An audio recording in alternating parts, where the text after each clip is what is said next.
Исәнмесез, эфирдә аңлалыклар вакыты, студияда Лина Хәсәншина. Бәлә аяк астында. Кичә калабызда 2 зур янгын чыкты. Азнакайда сөт җитештерүчеләр ярыша. Шәһәребезне бизәүче паблик арт программа азагына якынлаша. Сөйләп кисәтеп торуга карамастан, районыбызда янгыннардан кутылып булмый. Кичә Әлмәт территориясендә тагын 2 зур янгын теркәлде. Кичә көндез Әлмәт районы Котыкын күреш калдыклар полигонында зур янгын чыкты. 6 янгын сөндерү автоцистернасы һәм 27 хезмәткәр ашыгыч рәвештә килә. Янгынны сөндерү һәм балчык белән күмү өчен 3 погрузчик, 3 бульдозер, 12 үзбушаткыч һәм 1 экскаватор җәлеп ителә. Нәтиҗәдә 600 квадрат метр мәйдандагы ут сүндерелә. Зыян күрүчеләр булмый. Район башлыгы Тимур Нагуманов социаль челтәрләрендәге аккаунтларында хәбәр иткәнчә, әлеге очрак аның шәхси контроль астына алынган. Ул хокук саклау һәм күзәтчелек органнарына янгын чыгу һәм экологиягә зарар килү фактларын тикшерү буенча мөрәҗәгать итте. Бүген экологлар Әлмәт районы Котыкын күреш калдыклар полигоны һава үрнәкләрен тикшерүгә алды. Анализ нәтиҗәсендә зарарлы матдәләрнең мөмкин булган концентрациясенең чиген узмавы ачыкланган. 25 мая в 8:22 произошел пожар в полигоне ТБО Альметьевского района. На момент прибытия пожарных подразделений по внешним признакам происходило горение мусора на полигоне. Из-за сильных порывов ветра существовала угроза распространения пожара на всю площадь полигона, а также прилегающей территорию и лесной массив, расположенный на расстоянии 100 метров. В результате пожара огнем уничтожена сухая трава на площади 1,5 гектара, подстил леса Альметьевского лесничества на площади 0,5 гектара, а мусор на полигоне на площади 0,6 гектар. Тагын бер зур янгын 8 номерлы төзәтү колониясендә чыкканы билгеле. Ул 20 сәгать 20 минутта чыга. Татарстанның Россия җәзаларны үтәтү федераль хезмәте идарәсе хәбәр итүенчә, агач эшкәртү калдыкларын саклау мәйданы янган. Колонияның җитештерү һәм яшәү зонасыннан читтә ясалган мәйданчык яну сәбәпле зыян күрүчеләр булмый. Прокуратура әлеге очракны тикшерәчәк, ә күзәтчелек ведомствосы килеп чыккан хәлнең сәбәпләрен ачыклаячак. 25 мая, 20 часов 20 минут, по телефону 01 поступило сообщение о пожаре в исправительной колонии. По прибытию первых подразделений на месте пожара происходило открытое горение отходов древесины на открытой площади. В результате пожара огнем уничтожены отходы древесины на площади 900 квадратных метров. Погибших и пострадавших нет. Причины пожаров выясняются в рамках проведения проверки сообщений о преступлениях, рассматриваются версии возникновения пожаров по причине неосторожного обращения с огнем, самопозгорания веществ и материалов.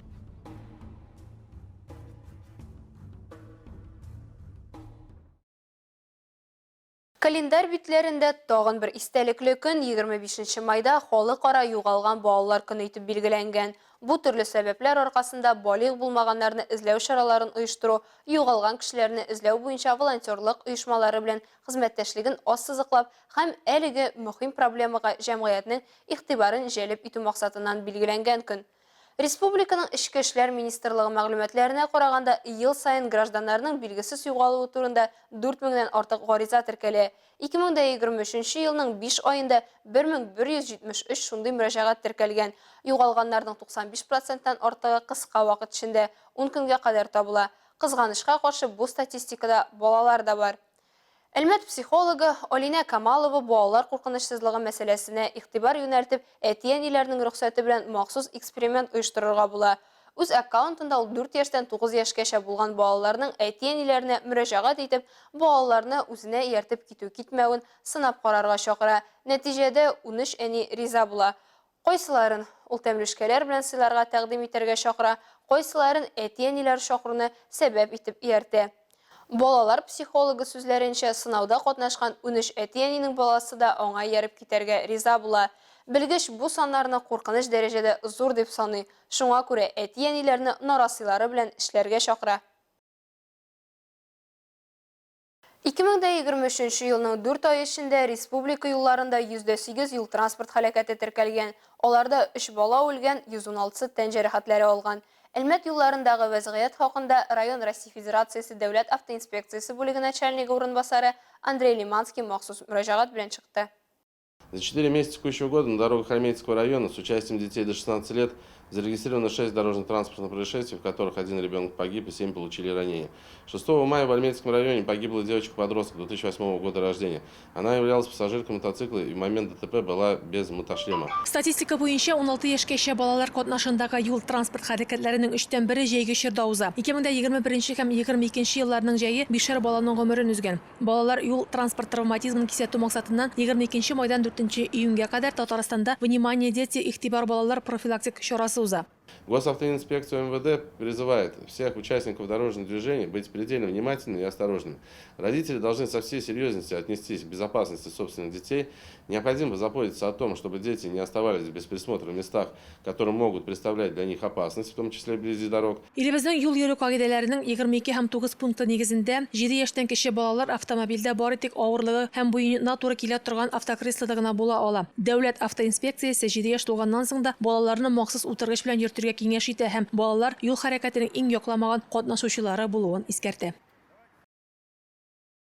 Гомумән алганда ел башыннан Әлмәт районында 40 юл транспорт һәлакәте теркәлгән. Аларда 7 кеше һәлак булган, 49 кеше төрле дәрәҗәдәге тән җәрәхәтләре алган. Бу статистиканы уңай якка төзәтүнең бердән-бер дөрес юлы профилактик чаралар. Әлмәт юл хәрәкәте иминлеге дәүләт инспекциясе әлеге юнәлештә актив эшли.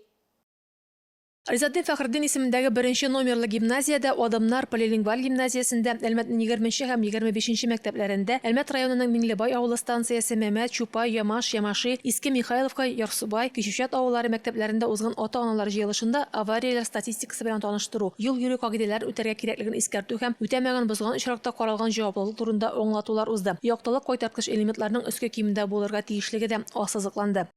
Безопасность как детей, так и взрослых на дорогах напрямую зависит от соблюдения правил дорожного движения. Хочу акцентировать ваше внимание на том, что здесь очень важную роль играет видимость пешеходов.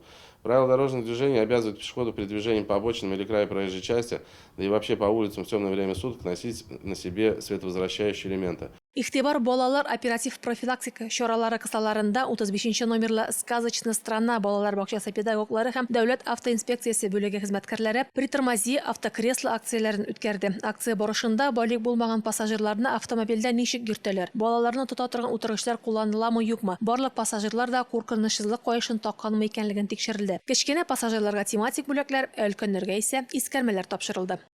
Уважаемые взрослые, я обращаюсь к вам с убедительной просьбой. Провожая несовершеннолетних на улицу, не экономьте время и силы на ежедневном напутствии своих детей быть внимательными и осторожными. Ежедневно перед выходом из дома напоминайте детям о повышенном внимании и осторожности на дорогах. Не оставайтесь равнодушными к безопасности нашего подрастающего поколения. Желаем вам всех безопасных дорог. Внимание, дети профилактик чарасы кысаларында 22-8-33 номерлы Әлмәт һәм Әлмәт районының Миңлебай, Мәмәт, Чупай авылларындагы балалар бакчаларында да әңгәмәләр үтте. Юл йөрү кагыйдәләренең үтәлергә тиешлеге ассызыкланды. Балалар светофор сигналларын искә төшерде, тематик мультфильмнар карады. Сабыйларга юл йөрү кагыйдәләренә багышланган китаплар бүләк ителде. Внимание, дети, игътибар балалар профилактик чарасы кысаларында музыка көллияте студентлары өчен дә чара узды. Алар белән әңгәмә үтте, шулай ук студентларга Сакла порталыннан видеолар күрсәтелде, тематик искәрмәләр таратылды. Башка темаларга Әлмәт районында чәчү кампаниясе финиш сызыгында. Бүген басуларда эшләр төгәлләнергә тора. Районның авыл хуҗалыгы һәм азык-төлек идарәсенең мәгълүматларына караганда, бүген 26582 гектар мәйданда язгы культуралар чәчелгән. Бу планлаштырылган норманың 93% тәшкил итә. Техник культуралардан бераз рапс һәм җитен чәчеп бетерәсе бар. Силоз, синажга дигән азык культуралары исә әлегә планлаштырылган мәйданның 81% били. Моның белән бер рәттән авыл хуҗалыгы хезмәтчәннәре курткычларга каршы көрәш башлады. Шул ук вакытта азык әзерләү кампаниясе дә башланырга тора. Азнакай районы Толлы Бүләк авылында сыер савучы һәм авыл хезмәтчәннәре бәйгесе узды. Анда район башлыгы Марсель Шәйдуллин, авыл хезмәтчәннәре, ветераннар катнашты. Күңелле концерт программасы, спорт уеннары әлеге чараны зур бер бәйрәмгә әверелдерде. Тулырак алдагы материалда. Ел сайын уздырыла торган мондый бәйге быел да зур оешканлык белән үтте. Чарада катнашучыларны сәламләп район башлыгы Марсель Шәйдуллин район үсешендә авыл хуҗалыгы тоткан урынны ассызыклады. Бәйгедә катнашучыларга уңышлар теләде. Авыр хезмәтегез өчен, тырышып эшләгәнегез өчен бик зур рәхмәт. Иртәнге 4-тән, 5-тән Төнгә хәтле эшлисез 365 көн елына. Күп еллар тырыш хезмәт куйган юбилярларга, хезмәт алдынгыларына диплом һәм истәлек бүләкләр тапшырылды. Алар арасында Флюра Шәрипова Таллы бүләге авылыннан, алдынгы сыер саучы, Татарстан Республикасының атказанган терлекчесе, 44 ел гомерен яраткан һөнәренә багышлаган, район конкурсларында күп тапкырлар катнашып, җиңүләр яулаган. Менә хәйләрен шуша үлешәгә мин килгәндә кереп калгызые. Ана шу 91дә инсаф сахына әйләнде. Килгәннән бері сыер саудым. Пенсия чыккан шәһәрле. Бәйгедә районның иң алдынгы уңган тырыш 16 сыер саучысы һәм 13 технологы катнашты. Алар һәрберсе җитди әзерлек белән килгәннәр.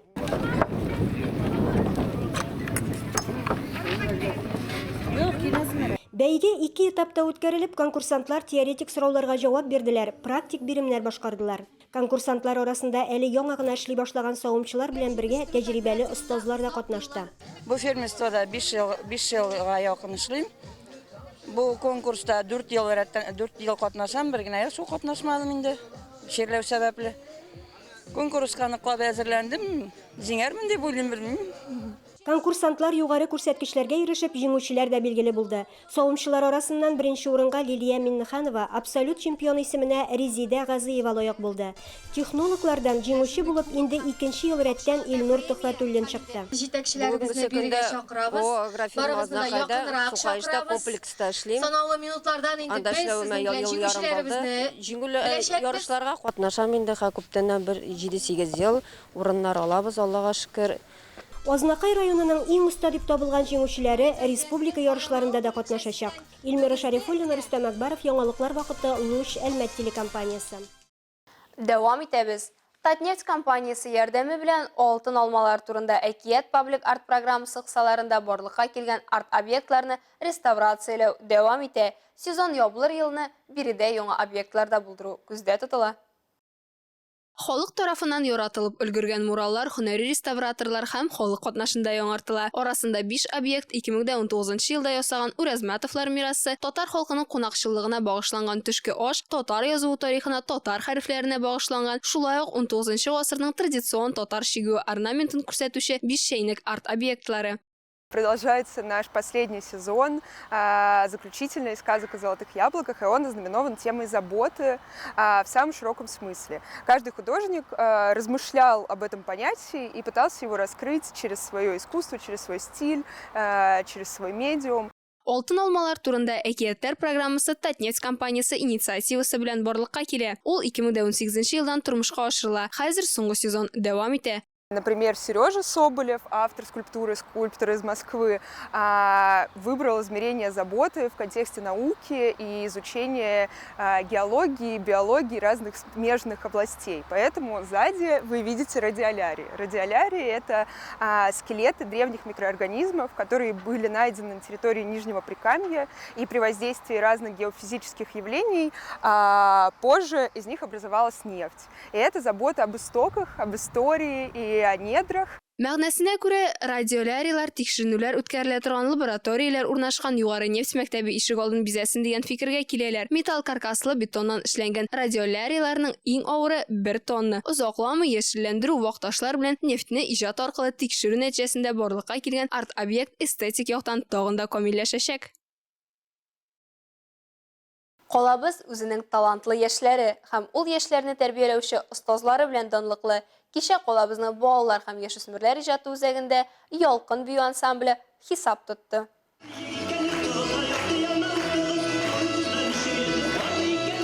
Ялкын халык бию ансамбле төрле район республика Илһам халыкара фестиваль бәйгеләр җиңүчесе. Ул Әлмәтнең һәм Татарстанның алдынгы бию коллективларының берсе санала.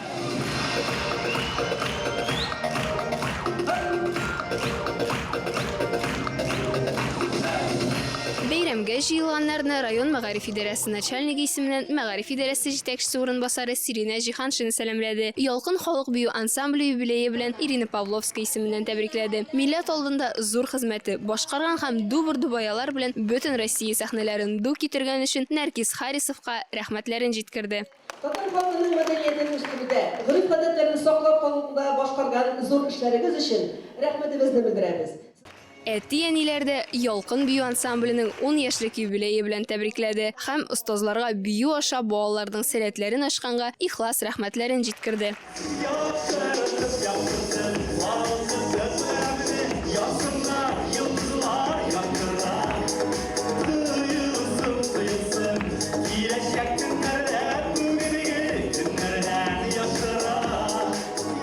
Җырлы биюле бәйрәм кичәсенә килүчеләр иҗат юлын сайлаган балаларга тормышта да сәхнәдәге кебек ачык йөзле, көр күңелле булырга теләде. Әлегә шулар, Миллина Хәсәншина һәм монтаж операторы Динара Гайнуддинова сезнең белән сау булашабыз. Сәламәт булыгыз.